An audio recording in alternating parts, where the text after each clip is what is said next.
शुभ बिहानी good morning.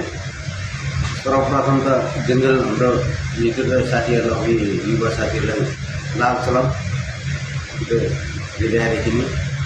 हुन त वास्तवमा हाम्रो नेपालको भ्रष्टाचारीहरू र भ्रष्टाचारीहरूलाई देश निकालेर नै मलाई धेरै गर्व लागेको छ र धेरै महसुस गरेको छु। वास्तवमा हामीले रविको पनि आयो चर्चा, बालेनको पनि आयो चर्चा। देश विकास कसले गर्छ? खुट्टोको दालो बोकेर कसले हिँड्छ? तर एउटा चाहिँ सानो घरको सम्पन्न कसलाई भोट दिने जनताहरू आफै महसुस गर्नुहोस्, बुझ्नु पनि हजुरहरूले। र लाइक कमेन्ट मेरो फेसबुक गरिदिनु होला है। अर्कै बनाउनु भन्ने पनि छैन, बाले नै बनाउनु भन्ने पनि छैन, रवि नै बनाउनु भन्ने पनि छैन। अनि तीनजनामा कसले चुन्ने वास्तवमा भन्दाखेरि हामीले जसले देश बनाउँछु भन्छ त्यसलाई चुन्नुपर्छ। म हुन खाडी क्षेत्रमै छु र मैले चाहेको चाहिँ एक नम्बरमा हातका सम्पन्नले न जङ्गल बने, न भिर पाखा बने, न खोला नाला बने। हौ त्यस्तो हुनुपर्छ कि देश बनाउने मान्छे। मैले सरकारको पैसा त चलाएको छैन, सबै श्रमदानबाट जनतालाई कसरी गरेर पब्लिकले हो त्यस्तो तरिकाले देश बनाउने भन्ने नै हुन्छ भने सरकारको राजाको ढिकुटीको पैसा त बनाएको छैन है। र वास्तविक कुराहरू बुझिराख्नुहोस् सबै दाजुभाइहरू। यति कुरा सरलै मैले भन्न चाहेँ है।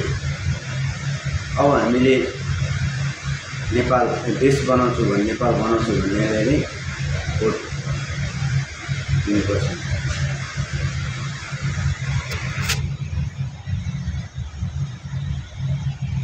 र जसले नेपाल बनाउँछु भन्छ, जसले देश श्रमदानले बनाउँछु भन्छ उसलाई भोट दिने हो हामी, बुझ्नु पनि। बालेन सरलाई हामीले धेरै सुन्यौँ, आइडीमा पनि न्युजमा पनि। उहाँलाई भेट्न जानु पनि हामीले राजा मन्त्री जस्तो भित्रहरूले पनि हतसम्म भएर फिल्डमा निक्लिनुहुन्छ नि। त्यो कुरा सब सारा जनता देश विदेशमा हुने हजारौँ जनताहरूले, करोडौँ जनताहरूले बुझ्नु भएको छ नि। मैले स्टेटस त लेखिनँ, पक्कै पनि बोलेरै मैले गरेँ। हजुरहरूले यो दाहिना छातीमा राखेर बोलेको भन्छ मेरो भन्नुहुन्छ नि साथीहरू। घर त अहिले मेरो बताइनँ, पक्कै पनि लाइभ नेक्स्ट बताउँला है। म पनि अहिले इन्डियामा छु, साउथ एरियामा छु है। इन्डियै भनौँ, साउथ एरिया भनौँ। यो कुराहरू त्यस्तै जय श्रमदान जय जङ्गल हुन्छ नि। खोला नाला भिर पाखामा जसले विकास गरेको छ त्यसलाई पनि भोट दिने पर्छ।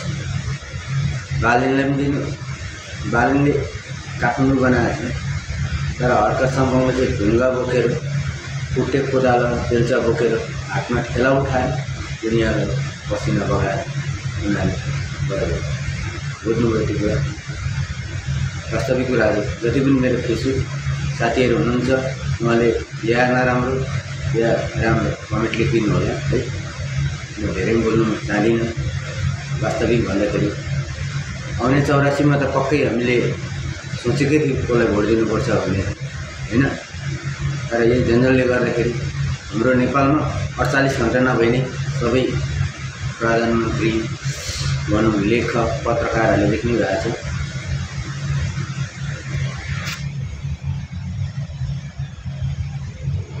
पत्रकार साथी मित्रका साथीहरूले पनि अब यहाँभन्दा के भन्नु चाहन्छु र हो होइन।